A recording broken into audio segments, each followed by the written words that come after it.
Johanna Heimberg, Karen Ceolla, fundamos Laboratorio Futuro, un laboratorio de innovación que se especializa en pensamiento de futuro y acompañar procesos de cambio y transformación desde esta perspectiva de abordaje. Nuestra intención es que el Future Thinking sea una herramienta de cambio y transformación y que nos permita crear futuros más sostenibles y equitativos. Esa es nuestra intención y lo que nos mueve, lo que nos llama, y por eso creamos nuestro Laboratorio Futuro. ¿Qué queremos lograr en el Microlab? Nuestro objetivo es que ustedes se sumerjan en el mundo del Future Thinking, que experimenten la aplicación del modelo de exploración y diseño de futuros y que ello los impulse a generar procesos de cambio y transformación en sus entornos.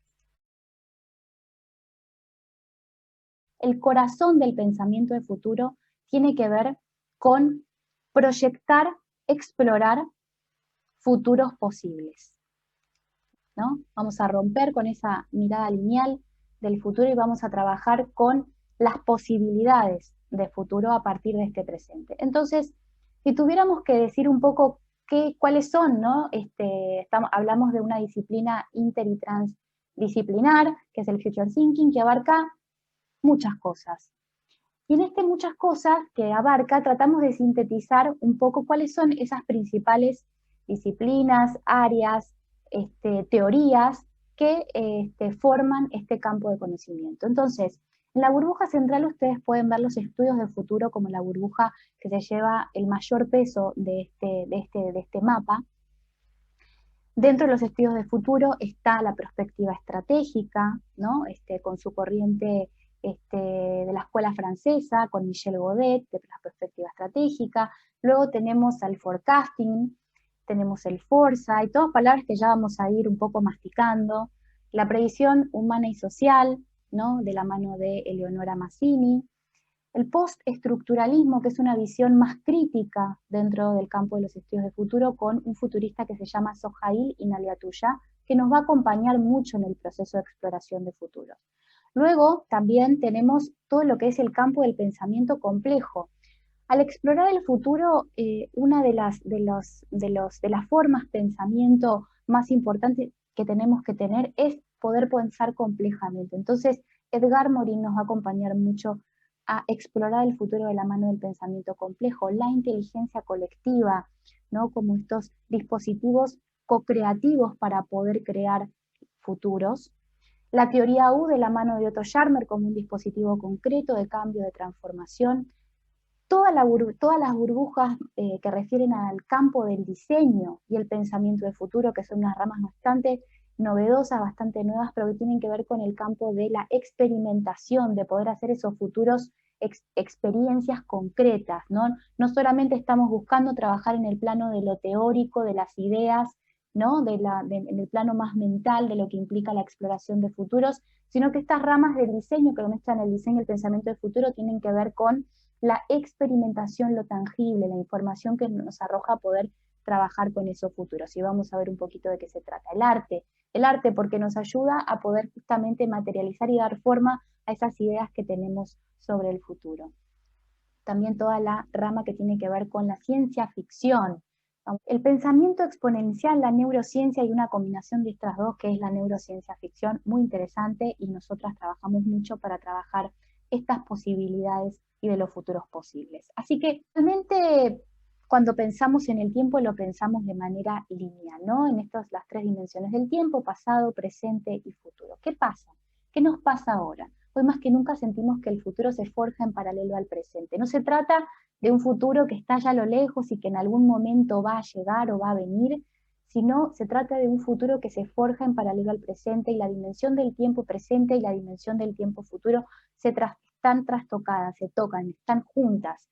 Entonces, es un proceso que tiene que ver con la aceleración, ¿no? Ya bastante hablado, ya seguramente esto lo habrán escuchado mucho. La aceleración es una característica bien importante de los tiempos que estamos viviendo, y la incertidumbre, ¿no? ¿Qué es lo que va a pasar? ¿Qué es lo que va a venir? Vamos a ver cómo el Future Thinking nos ayuda a trabajar con esta incertidumbre y en realidad nos posiciona en un lugar muy protagonistas, ¿no? De creadores de futuro, para romper con esta idea de que no sabemos lo que va a ser, para pasar a ponernos en un lugar de vamos a crear lo que va a suceder.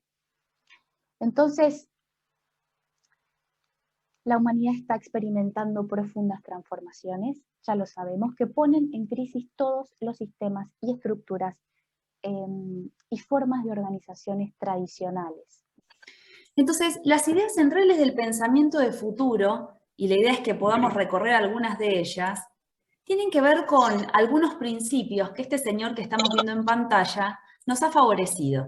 Jim Dator, que es un futurista, ha trabajado incansablemente en investigaciones para y por esta disciplina, para los estudios de futuro, y ha construido dos leyes sobre las cuales empiezan a enarbolarse estas posibilidades de imaginar el futuro de una manera no tan recta, no tan lineal. El primer principio, o ley de Dator, como se llama, es el futuro no puede ser predicho porque no existe. Es decir, nosotros acá no vamos a sacar, ¿no?, una bola mágica y vamos a empezar a hacer una especie de esoterismo para apostar acerca de qué es lo que va a pasar. Lo que nosotros vamos a hacer y lo que los futuristas hacen es trabajar fuertemente con conectar con la idea de que el futuro es una construcción y por lo tanto requiere que nosotros seamos protagonistas de ese futuro.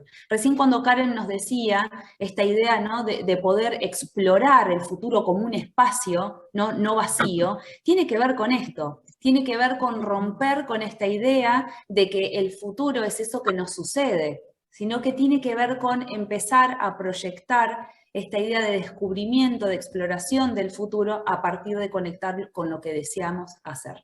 Ya vamos a ver cómo todas esas categorías dentro de la disciplina empiezan a tomar forma. El futuro no es único y lineal, sino que es múltiple e incierto.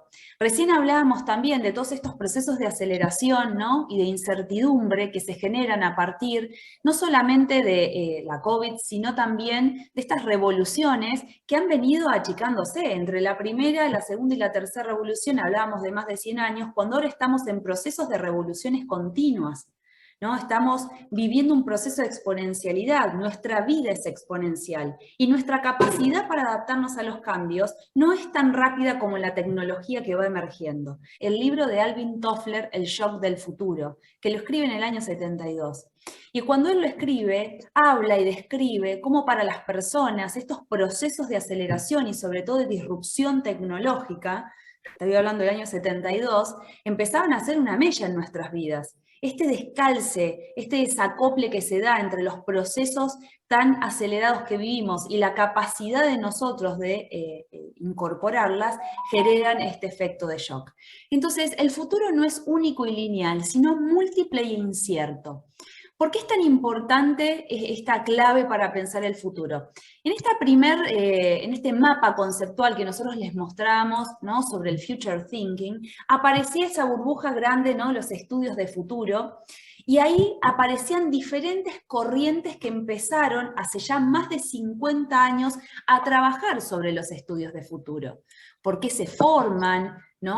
Cómo empezaron a utilizar esta herramienta como una forma de planificar de manera prospectiva, es decir, desarrollando la anticipación. Estas corrientes que empiezan a trabajar con esta idea de trabajar no la retrospectiva, sino el deseo de anticipación, ¿no?, y la prospectiva para estar mejor preparados, ¿no?, luego del periodo de posguerra, empieza a desarrollarse en dos grandes corrientes. Por un lado, la perspectiva estratégica, que es esta escuela, ¿no?, francesa, en cabeza de Michel Godet, que actualmente es el que lidera este proceso, ¿no?, de la perspectiva estratégica en Francia, y que empieza a conectar con esta idea de que el futuro no es único y lineal, sino que el futuro es una suerte de múltiples alternativas que construimos desde el presente, para luego apostar sobre ese futuro que deseamos hacer y construir un puente desde el hoy para accionarlo, para trabajar en un pensamiento que no es un pensamiento solamente reflexivo, sino que es un pensamiento acción.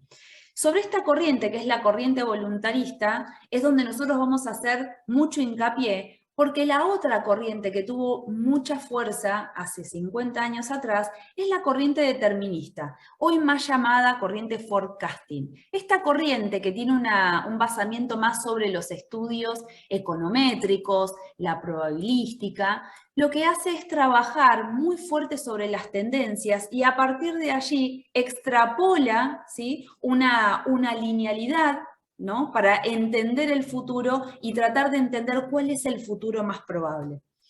Hacia el presente, y ya de manera más contemporánea y con el surgimiento de otras corrientes, los límites se empezaron a desdibujar. Y eso que dieron una fuerte posibilidad de trabajar con pensamiento de futuro, con future thinking, utilizando toda la información que tenemos. Es decir, vamos a trabajar con todas las señales o las tendencias que tenemos, información, ¿no?, en el presente, pero también vamos a conectar con esta idea de poder generar alternativas, posibilidades, ¿sí?, para construir el futuro que deseamos. Entonces, esta corriente de múltiples alternativas, la corriente voluntarista, tiene el objetivo central, ¿no?, en los estudios de futuro, de explorar sistemáticamente, ¿no?, estos futuros posibles. Aparece ya como una categoría, como una taxonomía. Entonces, cuando avanzamos en las claves para pensar el futuro, aparece, ¿no?, aliado a esta corriente, la idea de que somos protagonistas en la construcción del futuro. Es decir, nos gusta pensar que somos arquitectos del futuro. Y eso nos lleva a una segunda ley, ¿no?, de Jim Dator, que sigue profundizando sobre esta primera ley, que el futuro no puede ser predicho porque no existe, y avanza y nos provoca, como futurista, en esta idea de que cualquier idea útil sobre los futuros debería de parecer ridícula. Cuando Jim Dator surge con esta segunda ley, claramente causa un poco de conmoción porque lo ridículo nosotros lo tenemos muy asociado como algo peyorativo. No nos atrevemos mucho a pensar en lo ridículo o lo absurdo. Y de alguna manera nuestra forma, nuestra capacidad de imaginar empieza a estar sesgada, ¿no? Porque estamos nosotros muy estimulados por nuestra experiencia, pero al mismo tiempo hace que las posibilidades de mirar hacia diferentes alternativas sea distinta. Entonces, la capacidad de poder pensar futuros debería de parecer ridícula, tiene que ver con que nosotros podamos trabajar profundamente en nuestra creatividad, imaginación y nuestros valores y toda nuestra cosmovisión del mundo para poder trabajar sobre nuevos dispositivos, nuevas formas de ser y de estar en este mundo.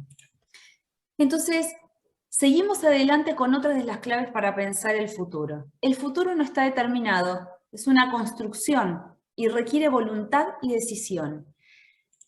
Voluntad y decisión tiene que ver con cuál es nuestro rol en ese futuro que queremos construir. Y por eso es tan complejo hoy en nuestro presente trabajar esta idea de que nosotros también vamos a ser responsables, ¿no?, para las futuras generaciones de aquello que podamos construir. Desafiemos los futuros tradicionales para poder crear verdaderas alternativas de futuro. Esto está en boca de Sohail Inayatullah, que es este representante de la corriente postestructuralista de los estudios de futuro. Nuevamente la provocación, el cuestionamiento, la reflexión para poder desafiar todo aquello que conocemos para trabajar sobre las alternativas de futuros y para poder también construir aquello que deseamos, no solamente pensar, ¿no?, como dice Gerd Leonhard, otro gran futurista, ¿qué traerá el futuro? Empezar a cambiar esa pregunta, ¿por qué queremos que sea el futuro? Entonces,